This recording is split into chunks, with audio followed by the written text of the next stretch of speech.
Le vicomte de Bragelonne, partie 27, chapitre 115. Ce qui se disait sous le chêne royal.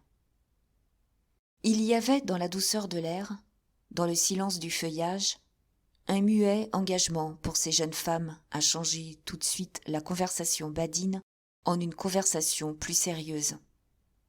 Celle même dont le caractère était le plus enjoué, Montalais, par exemple, y penchait la première. Elle débuta par un gros soupir. « Quelle joie, dit-elle, de nous sentir ici, libres, seuls, et en droit d'être franches, surtout envers nous-mêmes. » « Oui, dit mademoiselle de Tonnay-Charente, car la cour, si brillante qu'elle soit, cache toujours un mensonge sous les plis du velours ou sous les feux des diamants. »« Moi, répliqua la Vallière, je ne mens jamais.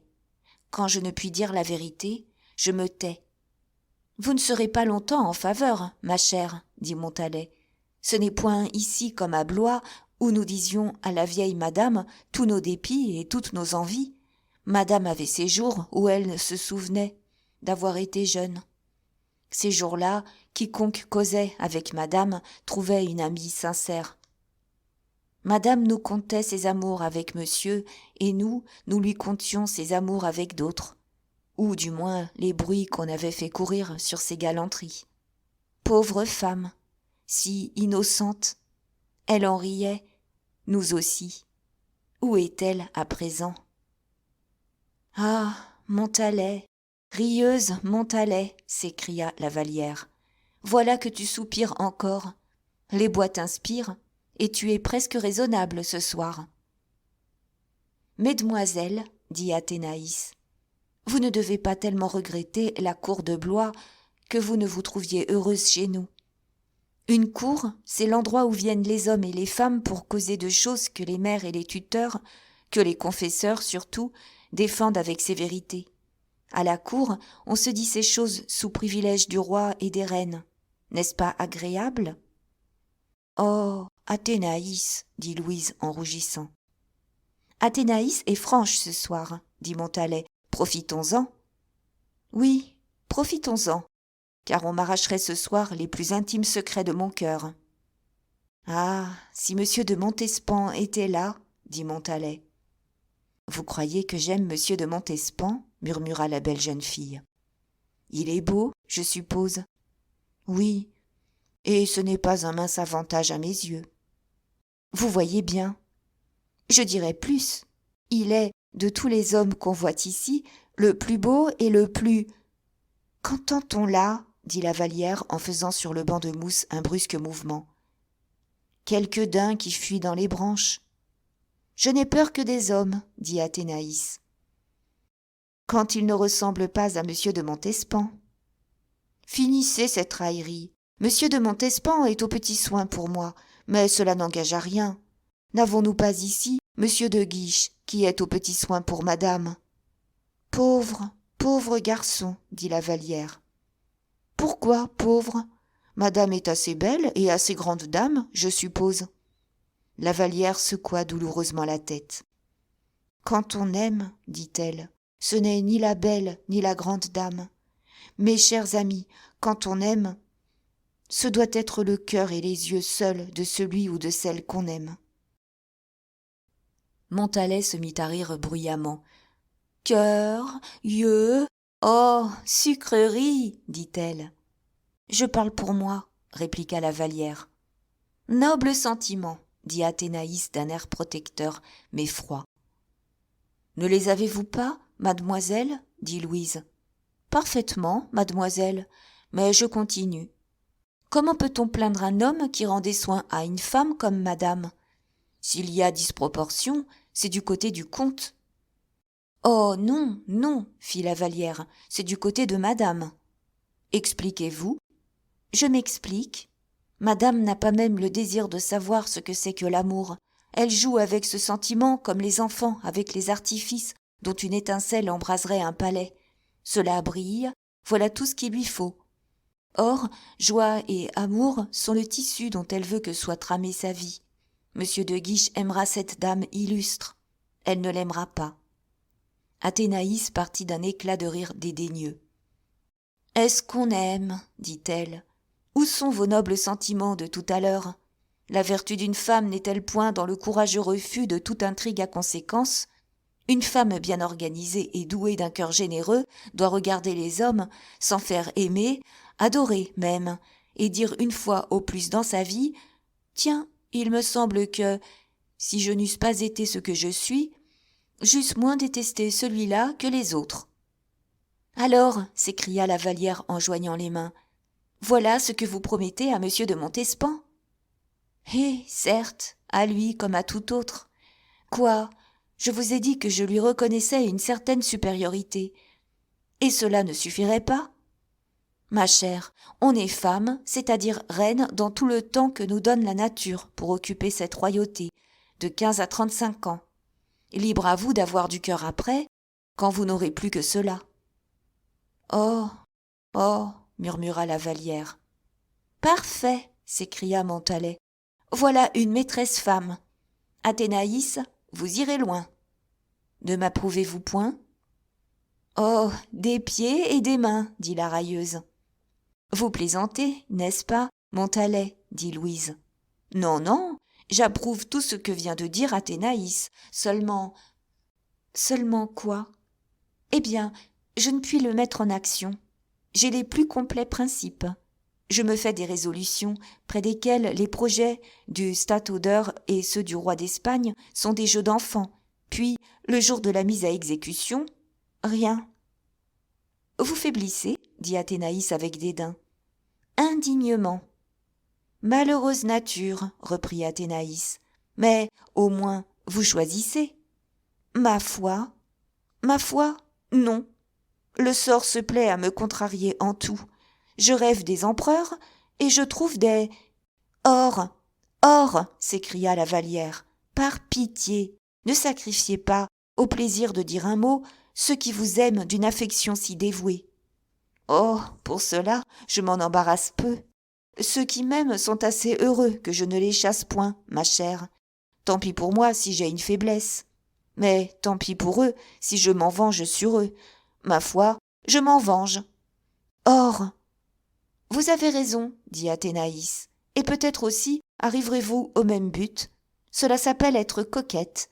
Voyez-vous, mesdemoiselles, les hommes, qui sont des sots en beaucoup de choses, le sont surtout en celle-ci, qu'ils confondent, sous ce mot de coquetterie, la fierté d'une femme et sa variabilité. Moi, je suis fière, c'est-à-dire imprenable. Je rudoie les prétendants, mais sans aucune espèce de prétention à les retenir. Les hommes disent que je suis coquette, parce qu'ils ont l'amour-propre de croire que je les désire. D'autres femmes, Montalais, par exemple, se sont laissées entamer par les adulations. Elles seraient perdues sans le bienheureux ressort de l'instinct qui les pousse à changer soudain et à châtier celui dont elles acceptaient naguère l'hommage. « Savante dissertation !» dit Montalais d'un ton de gourmet qui se délecte. « Ô Dieu !» murmura Louise. Grâce à cette coquetterie, car voilà la véritable coquetterie, poursuivit mademoiselle de Tonnay-Charente, l'amant bouffi d'orgueil, il y a 1 heure, maigrit en 1 minute de toute l'enflure de son amour-propre. Il prenait déjà des airs vainqueurs, il recule. Il allait nous protéger, il se prosterne de nouveau. Il en résulte qu'au lieu d'avoir un mari jaloux, incommode, habitué, nous avons un amant toujours tremblant, toujours convoiteux, toujours soumis, par cette seule raison qu'il trouve, lui, une maîtresse toujours nouvelle. Voilà, et soyez-en persuadées, mesdemoiselles, ce que vaut la coquetterie. C'est avec cela qu'on est reine entre les femmes, quand on n'a pas reçu de Dieu la faculté si précieuse de tenir en bride son cœur et son esprit. « Oh, que vous êtes habile, dit Montalais, et que vous comprenez bien le devoir des femmes. »« Je m'arrange un bonheur particulier, dit Athénaïs avec modestie. Je me défends, comme tous les amoureux faibles, contre l'oppression des plus forts. » La Vallière ne dit pas un mot. Est-ce qu'elle ne nous approuve point ? Moi, je ne comprends seulement pas, dit Louise. Vous parlez comme des êtres qui ne seraient point appelés à vivre sur cette terre. Elle est jolie, votre terre, dit Montalais. Une terre, reprit Athénaïs, où l'homme encense la femme pour la faire tomber étourdie, où il l'insulte quand elle est tombée. Qui vous parle de tomber, dit Louise. Ah, voilà une théorie nouvelle, ma chère. Indiquez-moi, s'il vous plaît, votre moyen pour ne pas être vaincu, si vous vous laissez entraîner par l'amour. Oh, s'écria la jeune fille en levant au ciel noir ses beaux yeux humides. Oh, si vous saviez ce que c'est qu'un cœur. Je vous expliquerai et je vous convaincrai. Un cœur aimant est plus fort que toute votre coquetterie et plus que toute votre fierté. Jamais une femme n'est aimée, je le crois, et Dieu m'entend. Jamais un homme n'aime avec idolâtrie que s'il se sent aimé.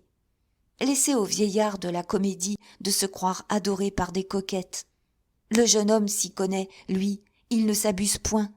S'il a pour la coquette un désir, une effervescence, une rage, vous voyez que je vous fais le champ libre et vaste. En un mot, la coquette peut le rendre fou, jamais elle ne le rendra amoureux. L'amour, voyez-vous, tel que je le conçois, c'est un sacrifice incessant, absolu, entier.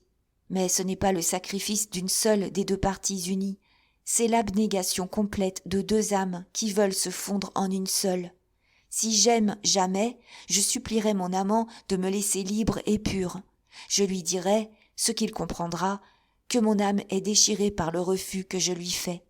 Et lui qui m'aimera, sentant la douloureuse grandeur de mon sacrifice, à son tour il se dévouera comme moi, il me respectera, il ne cherchera point à me faire tomber pour m'insulter quand je serai tombée, ainsi que vous le disiez tout à l'heure en blasphémant contre l'amour que je comprends. Voilà, moi, comment j'aime. Maintenant, venez me dire que mon amant me méprisera. Je l'en défie, à moins qu'il ne soit le plus vil des hommes, et mon cœur m'est garant que je ne choisirai pas ces gens-là. Mon regard lui paiera ses sacrifices ou lui imposera des vertus qu'il n'eût jamais cru avoir. Mais, Louise, s'écria Montalais, vous nous dites cela et vous ne le pratiquez point. Que voulez-vous dire? Vous êtes adorée de Raoul de Bragelonne, aimée à deux genoux. Le pauvre garçon est victime de votre vertu, comme il le serait, plus qu'il ne le serait même, de ma coquetterie ou de la fierté d'Athénaïs. Ceci est tout simplement une subdivision de la coquetterie, dit Athénaïs, et mademoiselle, à ce que je vois, la pratique sans s'en douter. Oh, fit la Vallière, oui, cela s'appelle l'instinct. Parfaite sensibilité, exquise recherche de sentiments, montre perpétuelle d'élan passionnés qui n'aboutissent jamais. Oh, c'est fort habile aussi, et très efficace.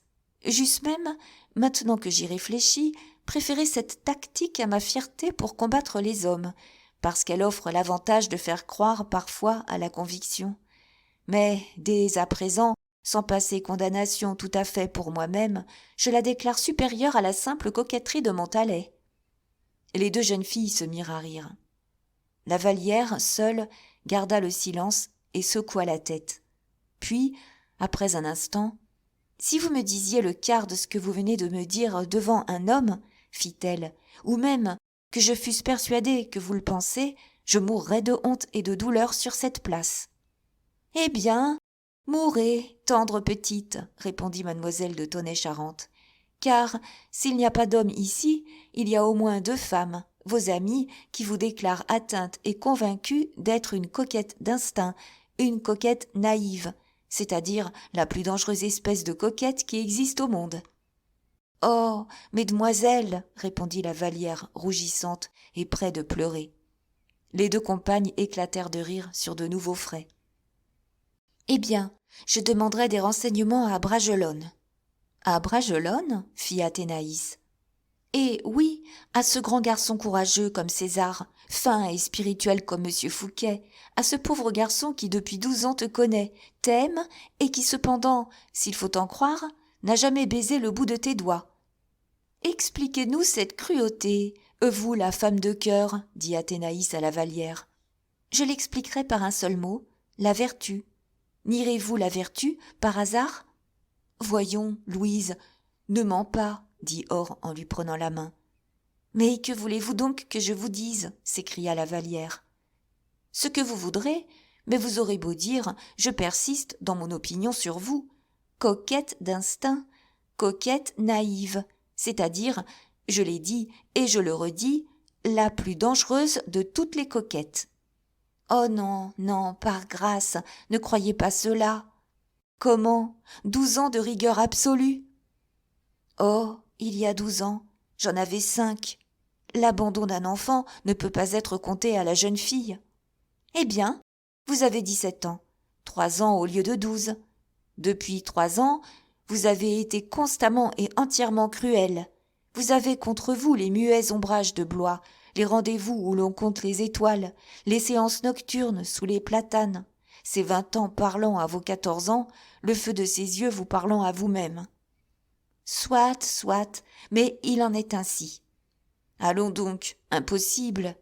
Mais, mon Dieu, pourquoi donc impossible? Dis-nous des choses croyables, ma chère, et nous te croirons. Mais enfin, supposez une chose. Laquelle, voyons? Achevez, ou nous supposerons bien plus que vous ne voudrez. Supposons que je croyais aimer et que je n'aime pas. Comment? Tu n'aimes pas? Que voulez-vous? Si j'ai été autrement que ne sont les autres quand elles aiment, c'est que je n'aime pas, c'est que mon heure n'est pas encore venue. Louise, Louise, dit Montalais, prends garde, je vais te retourner ton mot de tout à l'heure. Raoul n'est pas là, ne l'accable pas en son absence, sois charitable, et si, en y regardant de bien près, tu penses à ne pas l'aimer, dis-le lui à lui-même. Pauvre garçon. Et elle se mit à rire.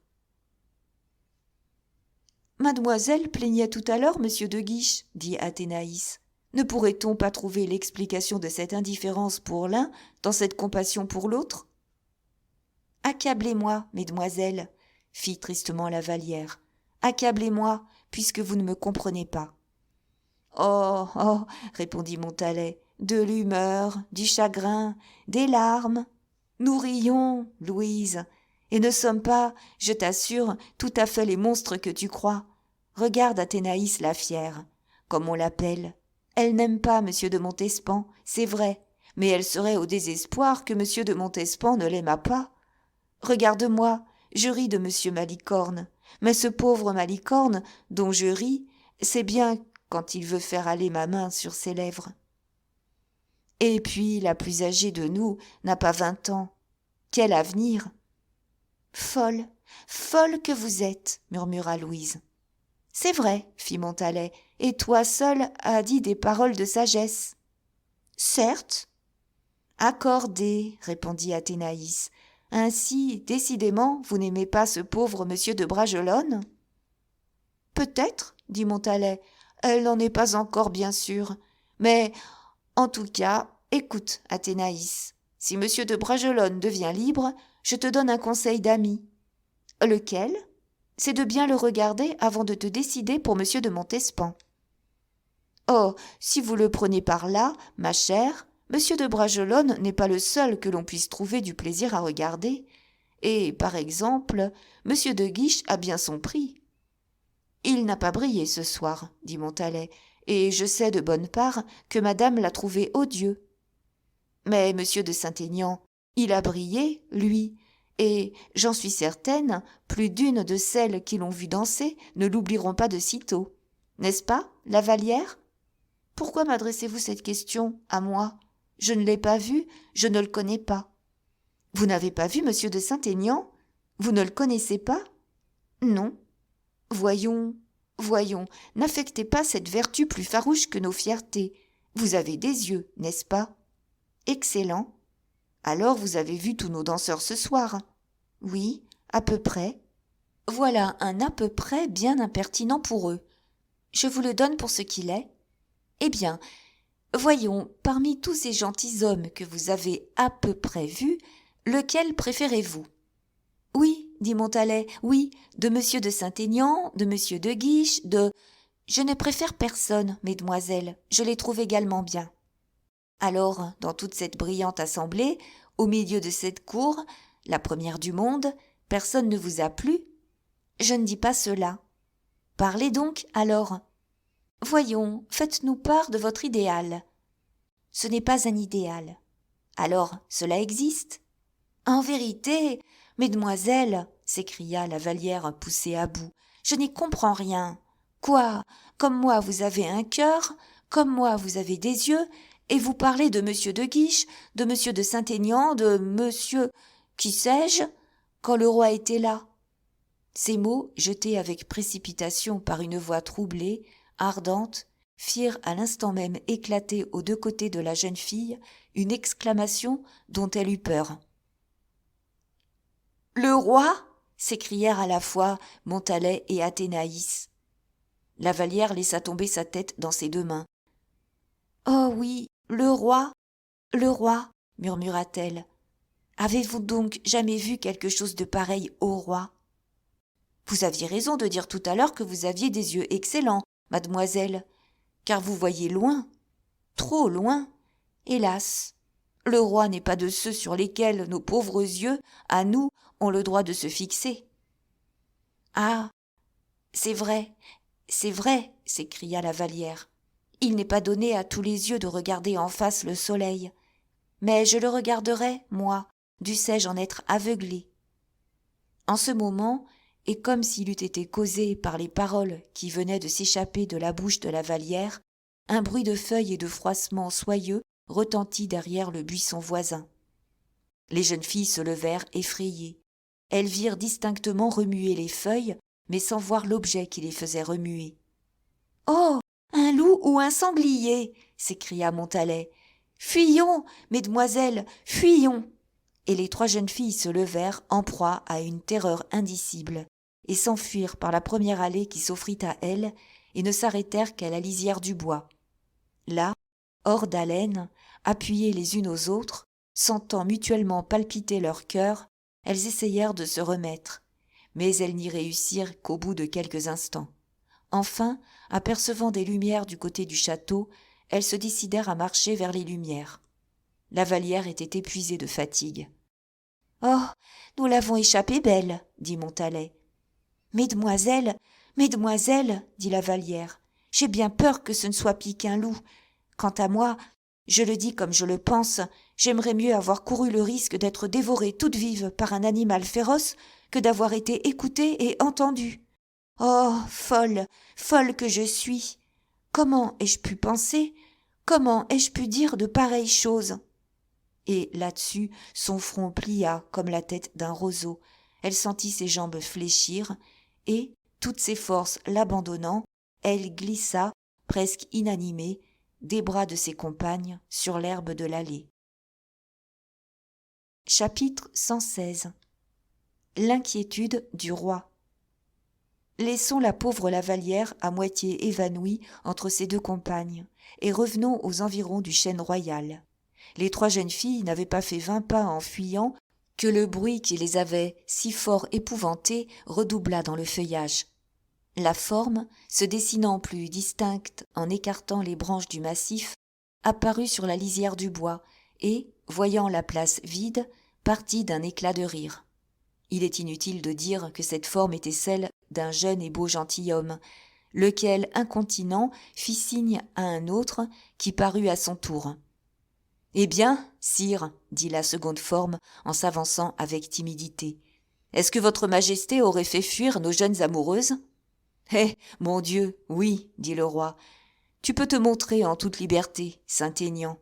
Mais, sire, prenez garde, vous serez reconnu, puisque je te dis qu'elles ont fui. Voilà une rencontre heureuse, sire, et si j'osais donner un conseil à votre majesté, nous devrions les poursuivre. Elles sont loin. Bah, elles se laisseraient facilement rejoindre, surtout si elles savent quels sont ceux qui les poursuivent. Comment cela, monsieur le fat ? Dame, il y en a une qui me trouve de son goût, et l'autre qui vous a comparé au soleil. Raison de plus pour que nous demeurions cachés. Saint-Aignan, le soleil ne se montre pas la nuit. Par ma foi, sire, votre majesté n'est pas curieuse. À sa place, moi, je voudrais connaître quelles sont les deux nymphes, les deux dryades, les deux amadryades qui ont si bonne opinion de nous. Oh, je les reconnaîtrais bien sans courir après elles. Je t'en réponds. Et comment cela ? Parbleu, à la voix. Elles sont de la cour, et celle qui parlait de moi avait une voix charmante. Ah, voilà votre majesté qui se laisse influencer par la flatterie.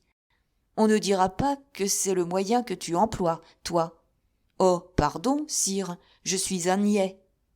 Voyons, viens, et cherchons où je t'ai dit. Et cette passion dont vous m'aviez fait confidence, sire, est-elle donc déjà oubliée? Oh, par exemple, non. Comment veux-tu qu'on oublie des yeux comme ceux de mademoiselle de la Vallière? Oh, l'autre a une si charmante voix. Laquelle? Celle qui aime le soleil? Monsieur de Saint-Aignan. Pardon, sire. D'ailleurs, je ne suis pas fâchée que tu crois que j'aime autant les douces voix que les beaux yeux. Je te connais, tu es un affreux bavard, et demain je payerai la confiance que j'ai eue en toi. Comment cela? Je dis que demain tout le monde saura que j'ai des idées sur cette petite Lavallière. Mais prends garde, Saint-Aignan, je n'ai confié mon secret qu'à toi, et si une seule personne m'en parle, je saurai qui a trahi mon secret. Oh, quelle chaleur, sire! Non, mais tu comprends, je ne veux pas compromettre cette pauvre fille. Sire, ne craignez rien. Tu me promets? Sire, je vous engage ma parole. Bon, pensa le roi, riant en lui-même, tout le monde saura demain que j'ai couru cette nuit après la Vallière. Puis, essayant de s'orienter, ah ça, mais nous sommes perdus, dit-il. Oh, pas bien dangereusement. Où va-t-on par cette porte? Au rond-point, sire. Où nous nous rendions quand nous avons entendu des voix de femmes? Oui, sire, et cette fin de conversation où j'ai eu l'honneur d'entendre prononcer mon nom à côté du nom de votre majesté. Tu reviens bien souvent là-dessus, Saint-Aignan. Que votre majesté me pardonne, mais je suis enchantée de savoir qu'il y a une femme occupée de moi, sans que je le sache et sans que j'aie rien fait pour cela. Votre majesté ne comprend pas cette satisfaction, elle dont le rang et le mérite attirent l'attention et forcent l'amour. Eh bien, non, Saint-Aignan, tu me croiras si tu veux, dit le roi en s'appuyant familièrement sur le bras de Saint-Aignan et prenant le chemin qu'il croyait devoir le conduire du côté du château. Mais cette naïve confidence, cette préférence toute désintéressée d'une femme qui peut-être n'attirera jamais mes yeux, en un mot, le mystère de cette aventure me pique, et, en vérité, si je n'étais pas si occupée de la Vallière... Oh, que cela n'arrête point votre majesté, elle a du temps devant elle. Comment cela? On dit la Vallière fort rigoureuse. Tu me piques, Saint-Aignan, il me tarde de la retrouver. Allons, allons. Le roi mentait, rien au contraire ne lui tardait moins, mais il avait un rôle à jouer.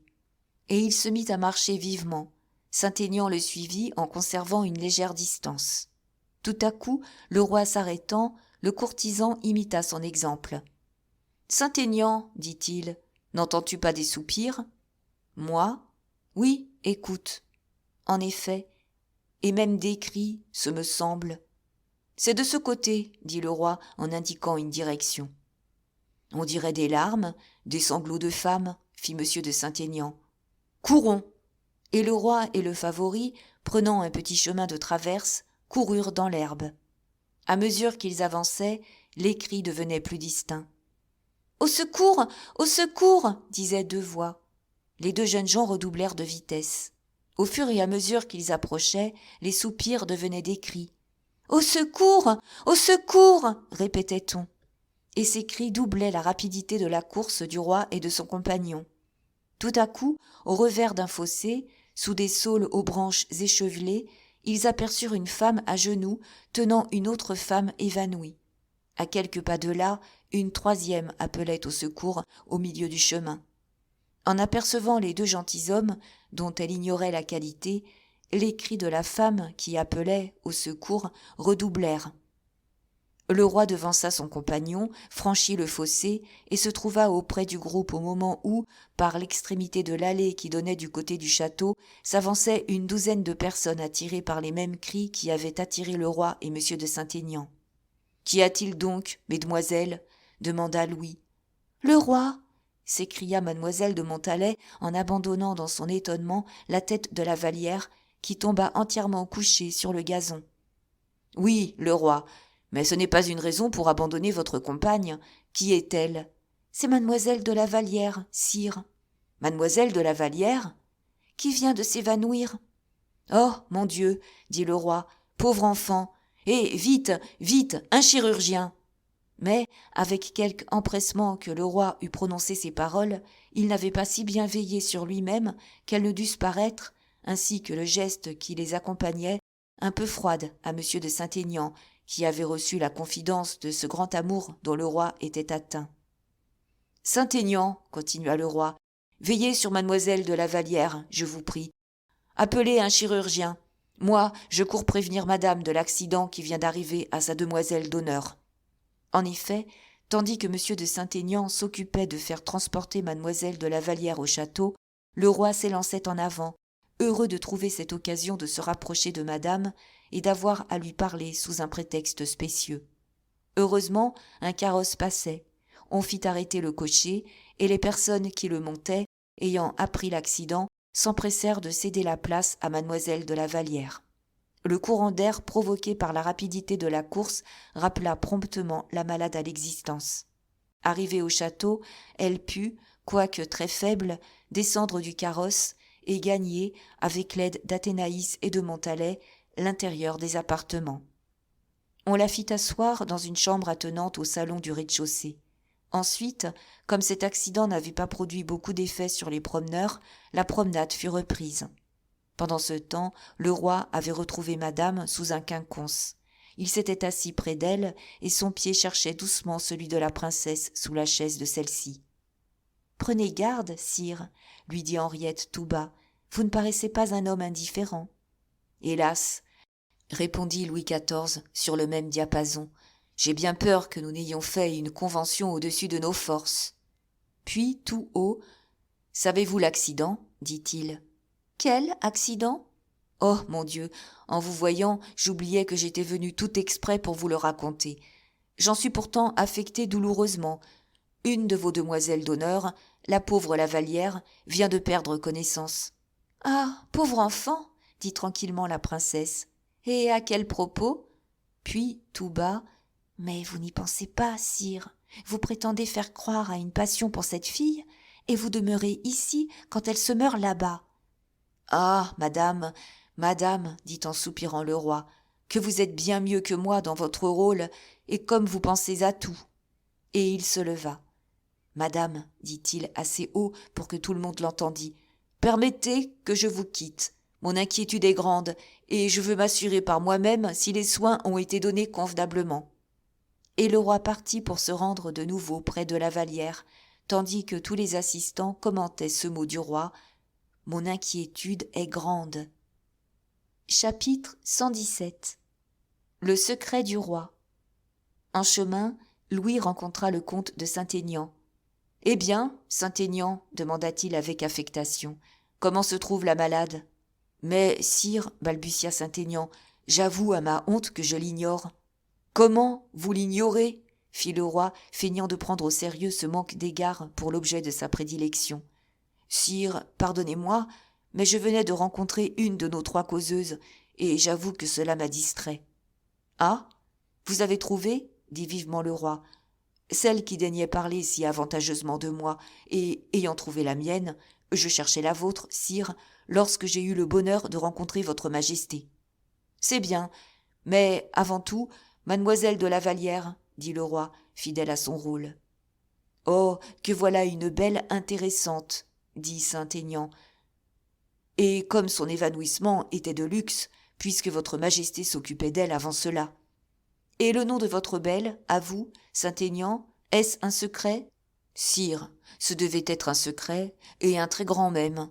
Mais pour vous, votre majesté sait bien qu'il n'existe pas de secret. »« Son nom, alors ? » ?»« C'est mademoiselle de Tonnay-Charente. »« Elle est belle ? » ?»« Par-dessus tout, oui, sire, et j'ai reconnu la voix qui disait si tendrement mon nom.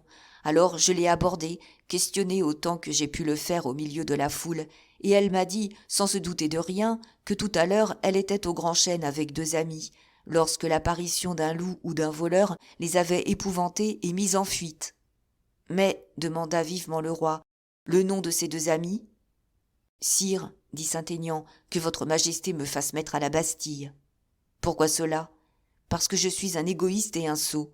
Ma surprise était si grande d'une pareille conquête et d'une si heureuse découverte que j'en suis resté là. D'ailleurs, Je n'ai pas cru que, préoccupée comme elle l'était de mademoiselle de la Vallière, votre Majesté attachât une très grande importance à ce qu'elle avait entendu. Puis mademoiselle de Tonnay-Charente m'a quitté précipitamment pour retourner près de mademoiselle de la Vallière. Allons, espérons que j'aurai une chance égale à la tienne.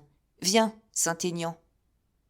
Mon roi a de l'ambition, à ce que je vois, et il ne veut permettre à aucune conquête de lui échapper. Eh bien, je lui promets que je vais chercher consciencieusement, et, d'ailleurs, par l'une des trois grâces, on saura le nom des autres, et, par le nom, le secret. Oh, moi aussi, dit le roi, je n'ai besoin que d'entendre sa voix pour la reconnaître. Allons, brisons là-dessus, et conduis-moi près de cette pauvre Lavallière. Eh, mais, pensa Saint-Aignan, voilà en vérité une passion qui se dessine. Et pour cette petite fille, c'est extraordinaire. Je ne l'eusse jamais cru. Et comme, en pensant cela, il avait montré au roi la salle dans laquelle on avait conduit la Vallière, le roi était entré. Saint-Aignan le suivit. Dans une salle basse, auprès d'une grande fenêtre donnant sur les parterres, la Vallière, placée dans un vaste fauteuil, aspirait à longs traits l'air embaumé de la nuit. De sa poitrine desserrée, les dentelles tombaient froissées parmi les boucles de ses beaux cheveux blonds épars sur ses épaules. L'œil languissant, chargé de feu mal éteint, noyé dans de grosses larmes, elle ne vivait plus que comme ces belles visions de nos rêves qui passent toutes pâles et toutes poétiques devant les yeux fermés du dormeur, entr'ouvrant leurs ailes sans les mouvoir, leurs lèvres sans faire entendre un son. Cette pâleur nacrée de la Vallière avait un charme que rien ne saurait rendre. La souffrance d'esprit et du corps avait fait à cette douce physionomie une harmonie de noble douleur. L'inertie absolue de ses bras et de son buste la rendait plus semblable à une trépassée qu'à un être vivant. Elle semblait n'entendre ni les chuchotements de ses compagnes, ni le bruit lointain qui montait des environs. Elle s'entretenait avec elle-même, et ses belles mains longues et fines tressaillaient de temps en temps comme au contact d'invisibles pressions. Le roi entra sans qu'elle s'aperçût de son arrivée, tant elle était absorbée dans sa rêverie. Il vit de loin cette figure adorable sur laquelle la lune ardente versait la pure lumière de sa lampe d'argent.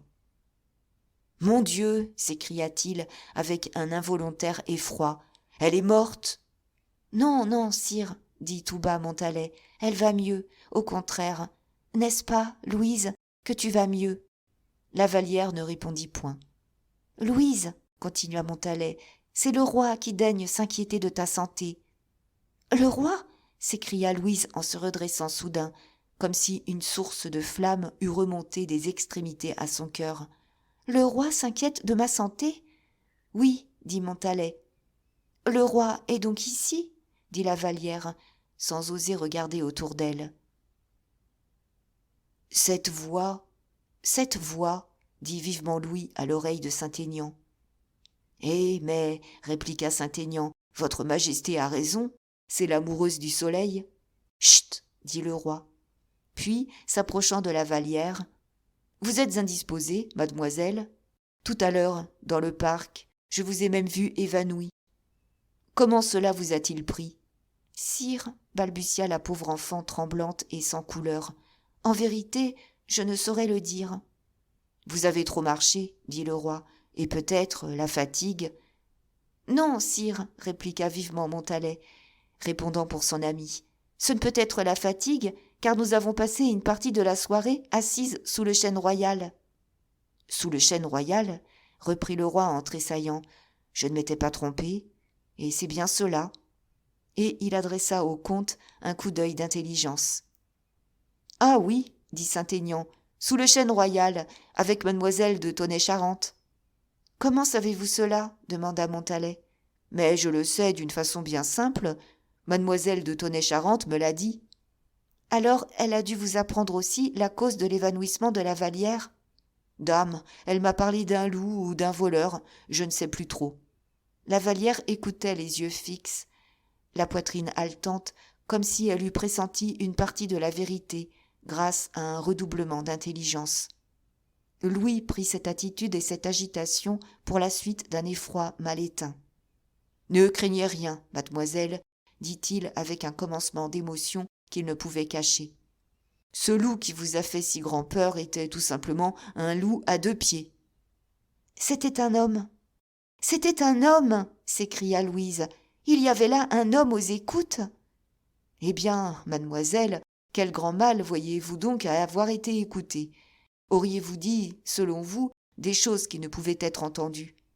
La Vallière frappa ses 2 mains l'une contre l'autre et les porta vivement à son front, dont elle essaya de cacher ainsi la rougeur. « Oh !» demanda-t-elle. « Au nom du ciel, qui donc était caché ? Qui donc a entendu ?» Le roi s'avança pour prendre une de ses mains. « C'était moi, mademoiselle, » dit-il, en s'inclinant avec un doux respect. « Vous ferais-je peur, par hasard ?» La Vallière poussa un grand cri. Pour la seconde fois, ses forces l'abandonnèrent. Et, froide, gémissante, désespérée, elle retomba tout d'une pièce dans son fauteuil. Le roi eut le temps d'étendre le bras, de sorte qu'elle se trouva à moitié soutenue par lui.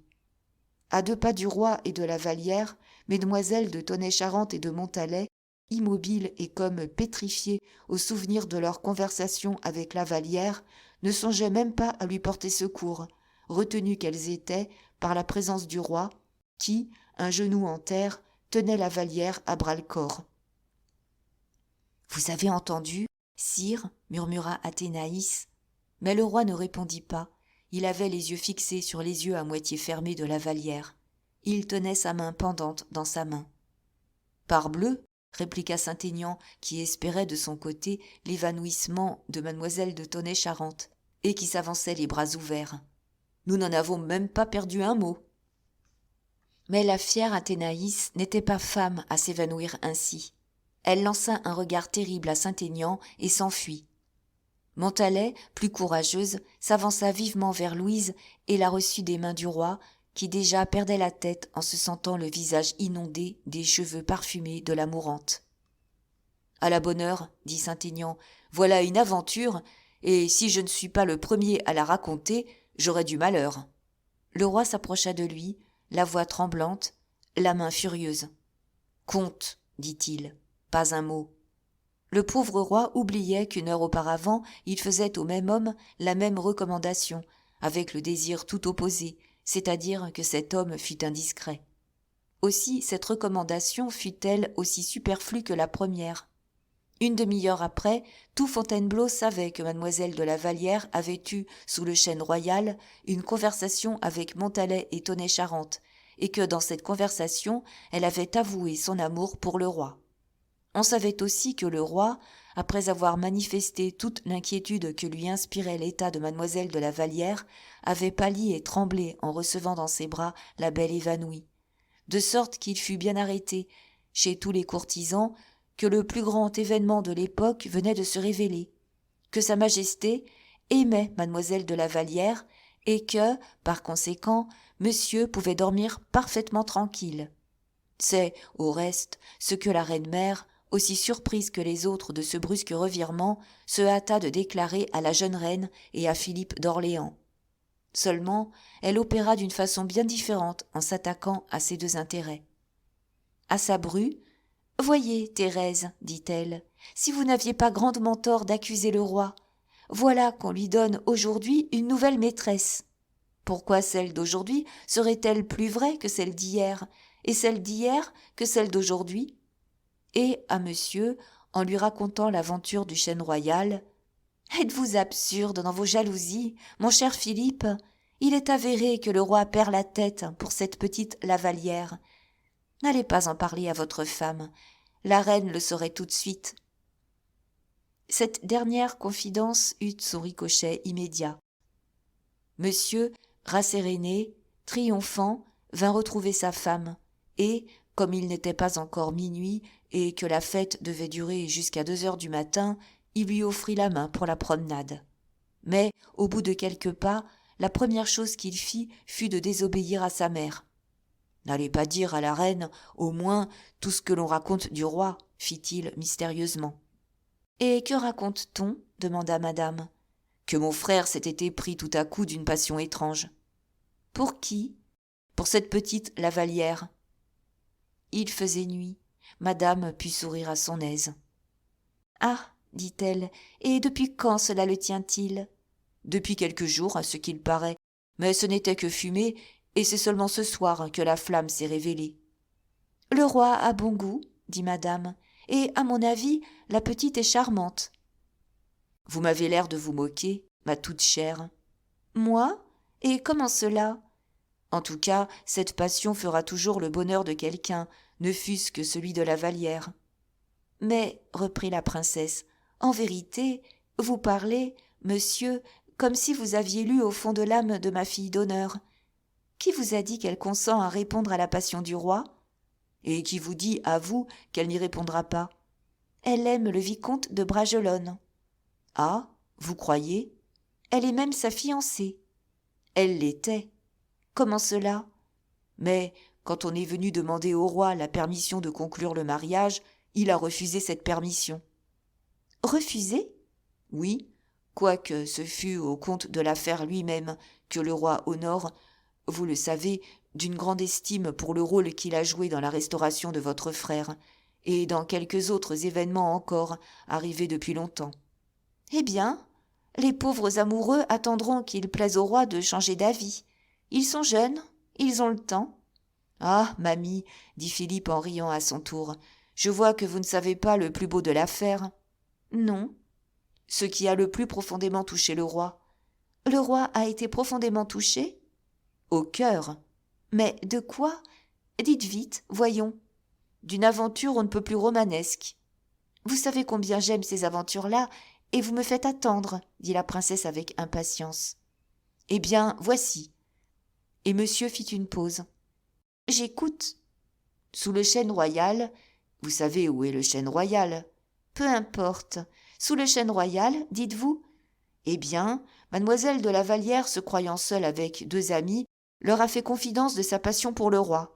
« Ah » fit madame avec un commencement d'inquiétude. « De sa passion pour le roi ? » ?»« Oui. »« Et quand cela ? » ?»« Il y a 1 heure. » Madame tressaillit. « Et cette passion, personne ne la connaissait ? » ?»« Personne. »« Pas même sa majesté ? » ?»« Pas même sa majesté. » La petite personne gardait son secret entre cuir et chair, quand tout à coup son secret a été plus fort qu'elle et lui a échappé. « Et de qui la tenez-vous, cette absurdité ? » ?»« Mais comme tout le monde. »« De qui la tient tout le monde, alors ? » ?»« De la Vallière elle-même, qui avouait cet amour à Montalet et à Tonnet-Charente, ses compagnes. » Madame s'arrêta et, par un brusque mouvement, lâcha la main de son mari. « Il y a 1 heure qu'elle faisait cet aveu ? » demanda madame. « À peu près. »« Et le roi en a-t-il connaissance ? » Mais voilà où est justement le romanesque de la chose. C'est que le roi était avec Saint-Aignan derrière le chêne royal, et qu'il a entendu toute cette intéressante conversation sans en perdre un seul mot. Madame se sentit frappée d'un coup au cœur.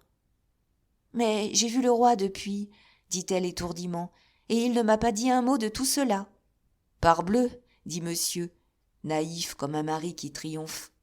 Il n'avait garde de vous en parler lui-même, puisqu'il recommandait à tout le monde de ne pas vous en parler. « Plaît-il ? » s'écria madame, irritée. « Je dis qu'on voulait vous escamoter la chose. »« Et pourquoi donc se cacherait-on de moi ? » ?»« Dans la crainte que votre amitié ne vous entraîne à révéler quelque chose à la jeune reine, voilà tout. » Madame baissa la tête.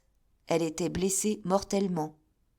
Alors elle n'eut plus de repos qu'elle n'eût rencontré le roi. Comme un roi est tout naturellement le dernier du royaume qui sache ce que l'on dit de lui, comme un amant est le seul qui ne sache point ce que l'on dit de sa maîtresse, quand le roi aperçut madame qui le cherchait, il vint à elle un peu troublé, mais toujours empressé et gracieux. Madame attendit qu'il parlât le premier de la Vallière. Puis, comme il n'en parlait pas, « Et cette petite ?» demanda-t-elle. « Quelle petite ?» fit le roi. « La Vallière.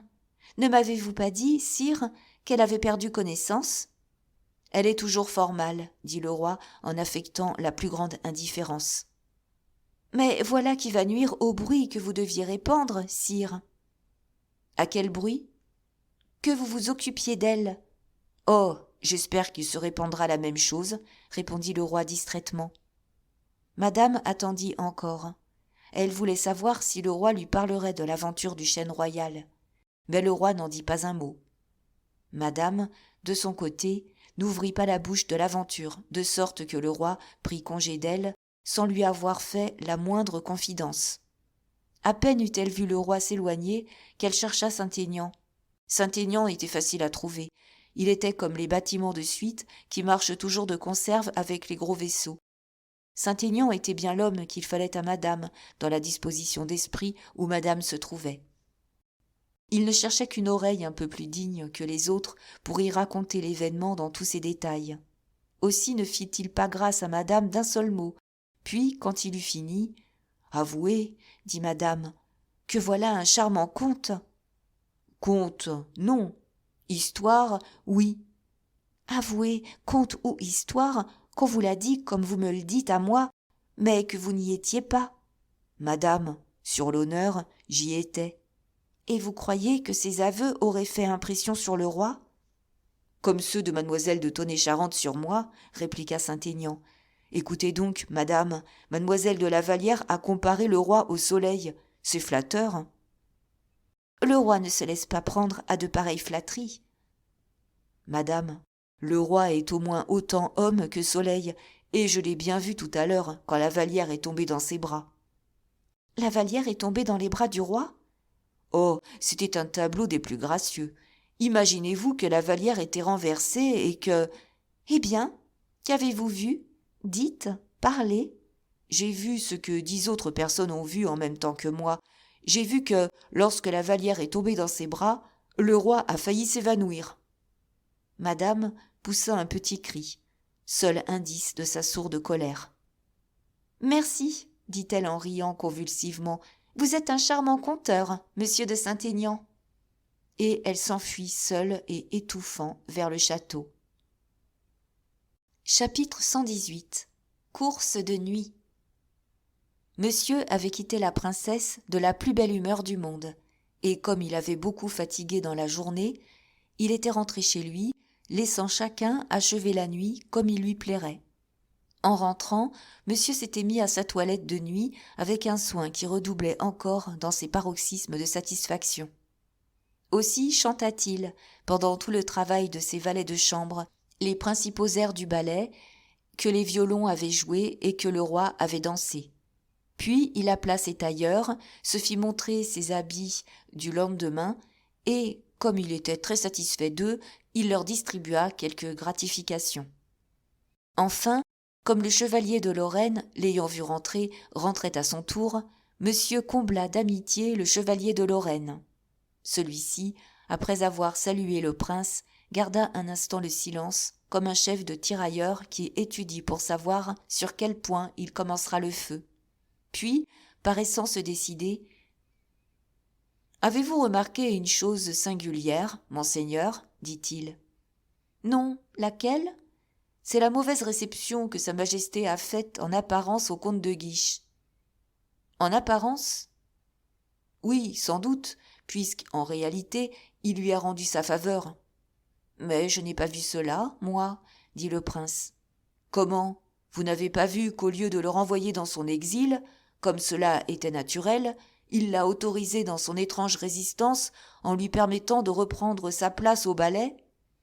Et vous trouvez que le roi a eu tort, chevalier ? Demanda monsieur.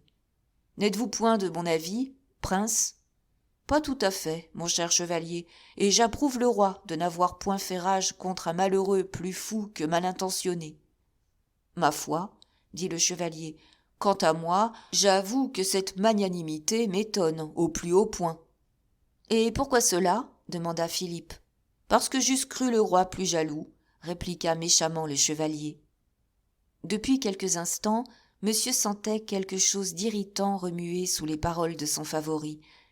Ce dernier mot mit le feu aux poudres.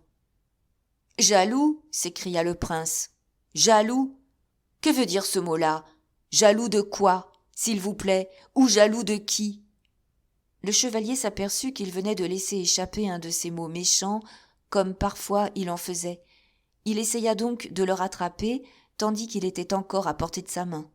« Jaloux de son autorité, dit-il avec une naïveté affectée. De quoi voulez-vous que le roi soit jaloux ? » « Ah, fit monseigneur. Très bien. Est-ce que, continua le chevalier, Votre Altesse royale aurait demandé la grâce de ce cher comte de Guiche ? Ma foi, non, dit monsieur. Guiche est un garçon d'esprit et de courage, mais il a été léger avec madame, et je ne lui veux ni mal ni bien. Le chevalier avait envenimé sur de Guiche, comme il avait essayé d'envenimer sur le roi, mais il crut s'apercevoir que le temps était à l'indulgence, et même à l'indifférence la plus absolue, et que, pour éclairer la question, force lui serait de mettre la lampe sous le nez même du mari. Avec ce jeu, on brûle quelquefois les autres, mais souvent l'on se brûle soi-même. C'est bien, se dit en lui-même le chevalier. J'attendrai de Vardes. Il fera plus en un jour que moi en un mois, car je crois, Dieu me pardonne, ou plutôt Dieu lui pardonne, qu'il est encore plus jaloux que je ne le suis. Et puis, ce n'est pas de Vardes qui m'est nécessaire, c'est un événement. Et dans tout cela, je n'en vois point. Que de Guiche soit revenu lorsqu'on l'avait chassé, certes, cela est grave, mais toute gravité disparaît quand on réfléchit que de Guiche est revenu au moment où madame ne s'occupe plus de lui. En effet, madame s'occupe du roi, c'est clair. Mais, outre que mes dents ne sauraient mordre, et n'ont pas besoin de mordre sur le roi, voilà que madame ne pourra plus longtemps s'occuper du roi, si, comme on le dit, le roi ne s'occupe plus de madame. Il résulte de tout ceci que nous devons demeurer tranquilles et attendre la venue d'un nouveau caprice, et celui-là déterminera le résultat. Et là-dessus, le chevalier s'étendit avec résignation dans le fauteuil où monsieur lui permettait de s'asseoir en sa présence, et, n'ayant plus de méchanceté à dire, il se trouva que le chevalier n'eut plus d'esprit. Fort heureusement, monsieur avait sa provision de bonne humeur, comme nous avons dit, et il en avait pour deux jusqu'au moment où, congédiant valets et officiers, il passa dans sa chambre à coucher. En se retirant, il chargea le chevalier de faire ses compliments à madame et de lui dire que, la lune étant fraîche, monsieur, qui craignait pour ses dents, ne descendrait plus dans le parc de tout le reste de la nuit. Le chevalier entra précisément chez la princesse au moment où celle-ci rentrait elle-même. Il s'acquitta de cette commission en fidèle messager et remarqua d'abord l'indifférence, le trouble même avec lesquels madame accueillit la communication de son époux. Cela lui parut renfermer quelque nouveauté. Si madame fût sortie de chez elle avec cet air étrange, il l'eût suivie. Mais madame rentrait, rien donc à faire. Il pirouetta sur ses talons comme un héron désœuvré, interrogea l'air, la terre et l'eau, secoua la tête et s'orienta machinalement de manière à se diriger vers les parterres. Il n'eut pas fait 100 pas qu'il rencontra 2 jeunes gens qui se tenaient par le bras et qui marchaient, tête baissée, en crossant du pied les petits cailloux qui se trouvaient devant eux et qui, de ce vague amusement, accompagnaient leurs pensées. C'étaient messieurs de Guiche et de Bragelonne. Leur vue opéra, comme toujours sur le chevalier de Lorraine, un effet d'instinctive répulsion. Il ne leur en fit pas moins un grand salut, qui lui fut rendu avec les intérêts. Puis, voyant que le parc se dépeuplait, que les illuminations commençaient à s'éteindre, que la brise du matin commençait à souffler, il prit à gauche et rentra au château par la petite cour. Eux tirèrent à droite et continuèrent leur chemin vers le grand parc. Au moment où le chevalier montait le petit escalier qui conduisait à l'entrée dérobée, il vit une femme suivie d'une autre femme apparaître sous l'arcade qui donnait passage de la petite dans la grande cour. Ces 2 femmes accéléraient leur marche que le froissement de leurs robes de soie trahissait dans la nuit déjà sombre. Cette forme de mantelet, cette taille élégante, cette allure mystérieuse et hautaine à la fois qui distinguait ces 2 femmes, et surtout celle qui marchait la première, frappèrent le chevalier. « Voilà 2 femmes que je connais certainement, » se dit-il en s'arrêtant sur la dernière marche du perron. Puis, comme avec son instinct de limier, il s'apprêtait à les suivre, un de ses laquais, qui courait après lui depuis quelques instants, l'arrêta. « Monsieur, dit-il, le courrier est arrivé. »« Bon, fit le chevalier, nous avons le temps, à demain. »« C'est qu'il y a des lettres pressées que monsieur le chevalier sera peut-être bien aise de lire. »« Ah, fit le chevalier, et d'où viennent-elles ? Une vient d'Angleterre et l'autre de Calais.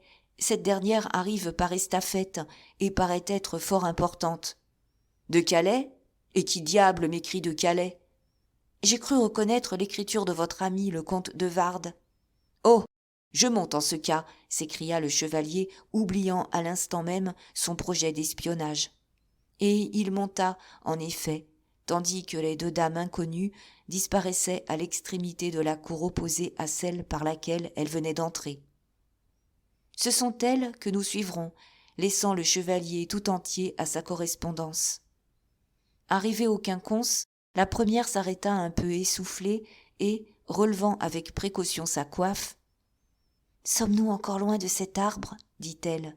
« Oh oui, madame, à plus de 500 pas, mais que madame s'arrête un instant, elle ne pourrait marcher longtemps de ce pas. »« Vous avez raison. » Et la princesse, car c'était elle, s'appuya contre un arbre.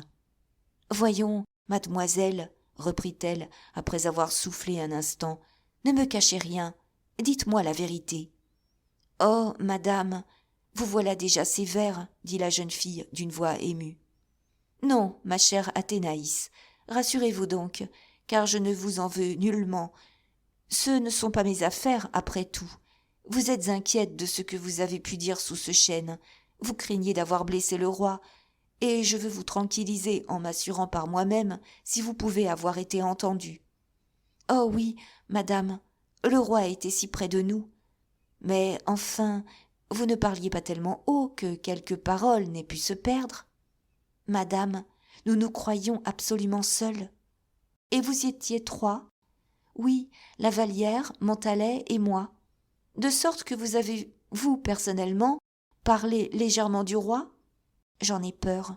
Mais en ce cas, votre Altesse aurait la bonté de faire ma paix avec sa Majesté, n'est-ce pas, madame?